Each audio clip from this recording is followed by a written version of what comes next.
اسلام نے ہمیں نظم دیا ہے، سجدے 2 ہوں گے، رکوع 1 ہوگا، سجدوں میں تسبیحات یا 3 ہوں گی یا 5 ہوں گی یا 7 ہوں گی، استاق کے عدل کو برقرار رکھا جائے گا، رکوع میں اعتدال ہوگا کہ سر اور پیٹھ برابر ہوگی، سجدے میں اتنے عضو کا یوں لگنا ضروری ہوگا، قیام میں یوں ہوگا، جب آپ نے ہاتھ اٹھانے ہیں تو تلیاں بالکل سیدھی ہونی چاہیے، ایک ایک انداز میں آپ کو منظم رکھا گیا ہے، اور آپ کو جو ہے وہ نظر سجدے کے وقت کہاں ہوگی، قیام کے وقت کہاں ہوگی، رکوع کے وقت کہاں ہوگی۔ یہ نہیں ہے کہ آپ نماز میں پڑھ رہے ہیں اور داڑھی میں ہاتھ لگا رہے ہیں اور ادھر ادھر عمل کثیر سے روکا گیا، ایک نظم دیا ہے۔ تو پوری زندگی جب منظم ہو جائے تو زندگی کا حسن نصیب ہو جاتا ہے، اور جب زندگی بے ہنگم ہوگی تو پھر طبیعت میں غیر مری قسم کا تقدر ہوگا، بعض کا انسان محسوس نہیں کرتا، ان چیزوں سے بہت زیادہ اثر پڑتا ہے۔ تو یہ چیزیں اپنی اپنی جگہوں پہ رکھی ہونی چاہیے۔ تو بات کہاں سے کہاں نکل گئی، تو حضور نے فرمایا کہ اولو النہا والاحلام، جو بڑی عمر کے لوگ ہیں اور جو بالغ حضرات ہیں وہ میرے قریب کھڑے، اور پھر اس کے بعد صفوں کی ترتیب یہ ہے، پہلے مرد ہوں، بالغ ہوں، پھر اس کے بعد جو ہے وہ بچے ہوں، پھر خواتین کی صفیں ہوں۔ تو ہمیں شریعت نے یہ ساری ترتیب دی گئی ہے۔ صفوں کو سیدھا کرنے پہ باب تثبیت الصفوف دے کے آقا کریم کتنا زور دیتے تھے صفوں کو سیدھا کرنے کے لیے، کہ صفوں کو سیدھا کرو گے تو سیدھے رہو گے، ورنہ تمہارا دل ٹیڑھے ہو جائے۔ تو صفوں کو سیدھا رکھنے کی ترغیب دی گئی، مرتب کیا گیا، جنگوں میں صف بندی کی گئی،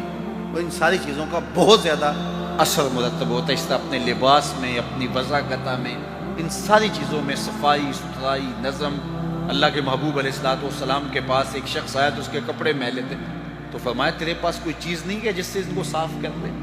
اور ایک آیا اس کے بال الجھے ہوئے تھے، فرمایا من کانا لہو شعر فلیکرمہ، جو بال رکھے پھر ان کو سوار کر کے بھی رکھے، الجھے الجھے بال نہ رکھے۔ تو یہ ہر چیز کے اندر ایک نظم ہونا چاہیے۔ تو آقا کریم علیہ السلام نے فرمایا کہ جو اہل احلام ہیں اور اہل فہم ہیں اور بالغ مرد حضرات بڑے عمر کے ہیں وہ میرے قریب قریب کھڑے، پھر جو اس سے قریب ہیں یعنی اس کے بعد پھر اس سے کم عمر کے، پھر اس سے کم عمر کے، پھر اس کا اس طرح صفوں کی ترتیب ہوتی چلی جائے۔ اور فرمایا جس طرح بازاروں میں اختلاط ہوتا ہے کہ بازاروں میں کوئی اوپر نیچے جا رہے ہوتے ہیں، کبھی بڑا ہے کبھی چھوٹا آ گیا، کبھی خاتون آگے آگے، فرمایا جو بازاروں کے اندر اختلاط کا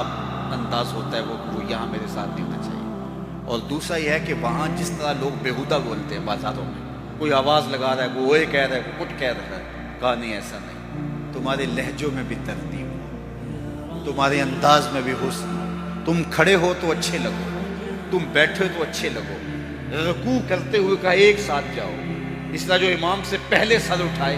تو اس کے بارے میں سخت مذمت کہ جو امام سے پہلے سر اٹھائے تو اس کا سر جو ہے وہ گدے کا نہ کر دیا جائے۔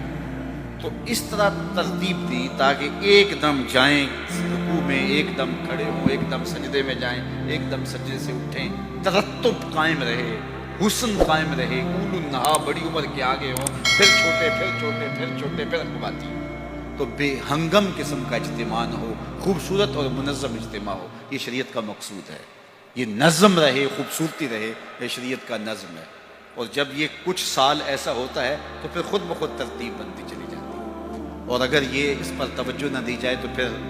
عجیب سا ایک ماحول بن جاتا ہے۔ تو اس سے دلوں میں بھی اختلاف پیدا ہوتا ہے اگر صفیں ٹھیک نہ ہوں۔ تو ان چیزوں کا حضور نے احتیاط کے ساتھ لحاظ کرنے کا حکم